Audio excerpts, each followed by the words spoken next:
ஒரு web page வந்து எப்படி வந்து இண்டெக்ஸ் ஆகுதுன்னா 3 ஸ்டேஜ் இருக்குது. ஃபர்ஸ்ட் ஒன் வந்து டிஸ்கவரு, செகண்ட் வந்து கிராலு, தேர்ட் ஒன் வந்து இண்டெக்ஸ். அந்த 3 ஸ்டேஜ் இருக்குது. இதில் வந்து நிறைய இஷ்யூஸ் வந்துட்டுருக்கு. அதில் ஒரு 2 இஷ்யூஸை பற்றி நம்ம பேசலாம். ஃபஸ்ட்டு விஷயம் வந்து கிரால் கரண்ட்லி நாட் இண்டெக்ஸ்.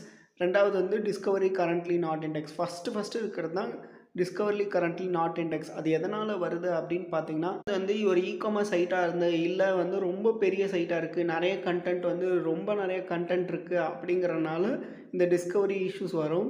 அது ஃபஸ்ட்டு விஷயம். செகண்ட் திங் வந்து உங்களுடைய பேஜில் வந்து தின் கண்டென்ட்னால் ஒன்றும் இல்லை. அந்த பேஜஸில் வந்து நீங்கள் சும்மானாச்சுக்கும் கண்டென்ட் க்ரியேட் பண்ணியிருப்பீங்க. அந்த பேஜஸில் வந்து எந்த விதமான வேல்யூஸும் இருக்காது. அதனால் வந்து அந்த இஷ்யூஸ் டிஸ்கவர்லி கரண்ட்லி நாட் இண்டெக்ஸ்னு வந்திருக்கும். தேர்ட் திங் வந்து நீங்கள் இன்டர்நேஷ்னலாகவோ நான் இன்டென்ஷனலாகவோ no index tag no follow கொடுத்துருப்பீங்க. அதை நீங்கள் செக் பண்ணி பாருங்கள். No index contents equal to index and follow அப்படின்னு இருக்காங்கிறத செக் பண்ணிக்கோங்க.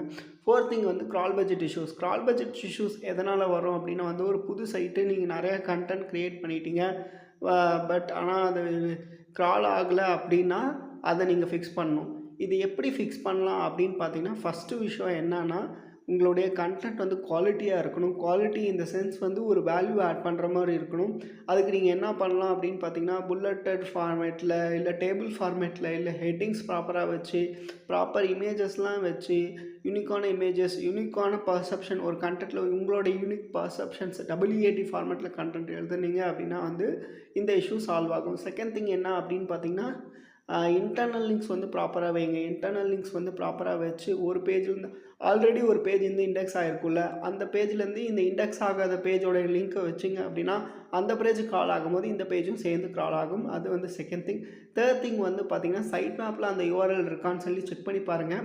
டொமைன் நேம் போட்டு sitemap.xml போட்டுட்டு இந்த URL கண்ட்ரோல் F கொடுத்து URL போட்டு செக் பண்ணி பாருங்கள். அந்த பேஜ் வந்து இருக்கா, URL இருக்கா அப்படின்னு சொல்லி செக் பண்ணி பாருங்கள். இல்லைனா XML sitemap ஜென்ரேட் பண்ணி சோர்ஸ் ஃபைலில் போயிட்டு நீங்கள் அப்டேட் பண்ணுங்கள். அது வந்து ஆயிரும். அதேமாரி சர்ச் கன்சோலில் போயிட்டு லாஸ்ட்டாக எப்போ உங்கள் சைட் மேப் வந்து க்ரால் ஆகிருக்கு அப்படின்னு சொல்லி செக் பண்ணுங்கள். ரீசெண்டாக க்ரால் ஆகலை அப்படின்னா வந்து சைட் மேப் வந்து சப்மிட் பண்ணுங்கள். சப்மிட் பண்ணதுக்கப்புறம் ஒரு 2 டேஸ் வெயிட் பண்ணுங்கள். அது கண்டிப்பாக க்ரால் ஆகிரும். முக்கியமான விஷயம் என்ன அப்படின்னு பார்த்தீங்கன்னா, ப்ராப்பரான இன்டர்னல் லிங்க்ஸ் வைங்க. ஒரு இண்டெக்ஸ் ஆன பேஜ்லேருந்து இண்டெக்ஸ் ஆகாத பேஜுக்கு வந்து இன்டர்னல் லிங்க் வச்சிங்க அப்படின்னா வந்து சீக்கிரமாக க்ரால் ஆகிறதுக்கு வாய்ப்பு இருக்கும். இந்த இஷ்யூஸ் எல்லாம் சால்வ் பண்ணீங்க அப்படின்னா வந்து உங்கள் பேஜ் வந்து இண்டெக்ஸ் ஆகிடும். உங்கள் வெப்சைட்டுக்கும் SEO பண்ணி தரணும் அப்படின்னு சொல்லி ஆசைப்பட்டீங்கன்னா கண்டிப்பாக என்னை கான்டாக்ட் பண்ணுங்கள். நான் உங்களுக்கு பண்ணி தரேன்.